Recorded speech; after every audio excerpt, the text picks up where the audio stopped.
Well, with me now to take a closer look at these manifesto promises and pledges is the leader of the Green Party, Natalie Bennett. Thanks for coming on the programme. Great to be here. So, in your manifesto, you say that you want to raise the top tax rate for people earning over 150,000 quid a year to 60%. You want to raise a 2% tax each year on people who have value assets of more than £3 million.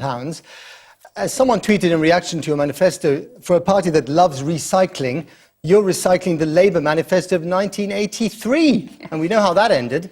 Well, I think what we need to do is recycle the wealth in our society. We've got a huge level of inequality. The richest 1% keep getting richer, and the rest of us are getting poorer.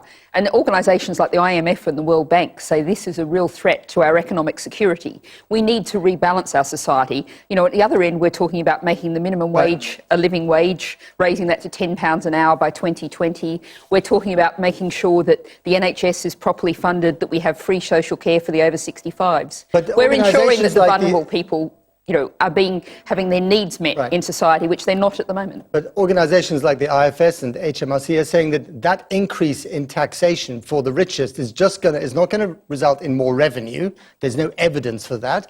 When it's been tried in places like France, it has not worked, and it's just going to mean that the wealth creators of this country are going to head for the exit. Well, I think what we've seen, particularly at the moment, is particularly multinational companies are not paying their fair way at the moment. You think about companies that no one disagrees with that. Taking huge profits out of Britain, yet you think about they're relying on the roads that the rest of us are funding, the police service the rest of us are funding, the schools and hospitals. We really have to rebalance this economy. And I think, things are changing globally. If you look at the situation, there's a new transparency being forced on tax havens, which is going to make it very much easier to enforce a wealth tax. But we're also seeing it is a real shift of people saying this cannot continue. It's clear the status quo isn't sustainable. But there's rebalancing and then there's punishing. The impression I get from your manifesto is that you hate the rich more than you love the planet. Is that true?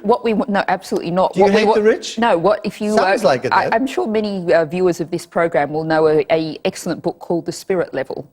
It says that in more equal societies, everybody, including the rich, are better off.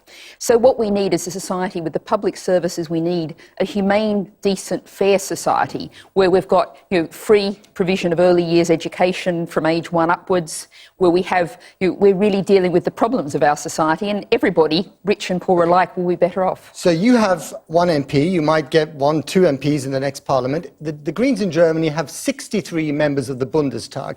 They would think that a 60% top tax rate is bonkers. Have they got it wrong? First of all, I think the Greens in Germany have, of course, the virtue of proportional representation. And I think one of the... but they don't agree with your economic policies. And one of the losers from this election, I think, and you've raised a very important issue here, which is that the first-past-the-post electoral system in this new age of multi-party politics in Britain looks utterly bankrupt. And that's something we're going to be talking very much about after the election.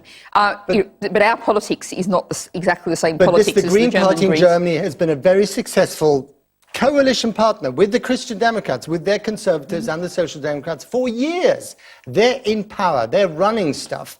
Your policies here seem like pie in the sky. Well, what we're offering here is a model of a different kind of Britain, a vision of a society in which everyone has access to the resources for a decent quality of life within the limits of our one planet. Okay. So one of the things we haven't talked about is how we tackle both economic and social issues together, which is we want to provide energy efficiency measures in 9 million homes over the course of this parliament, cutting fuel poverty in at least 2 million of those homes. Here's another vision that you've outlined in your manifesto: to free all caged farm animals, chickens and pigs, out of the cages, roaming around freely. That's going to kill big farm business, isn't it? Well, what we're talking about is factory farming, which is the kind of intensive agriculture that's imposing massive costs. But it also makes eggs affordable. It makes pork affordable.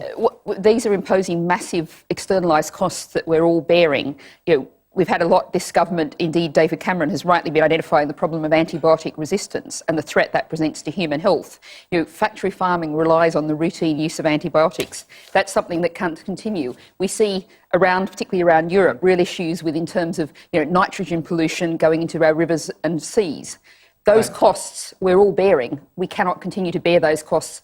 We're collectively, and this is part of this, we're living in Britain as though we had 3 planets. We only have one planet. We have to live within those limits. Got to leave it. So you're going to free the farm animals and cage the royals. Just kidding. Natalie Bennett, thank you very much.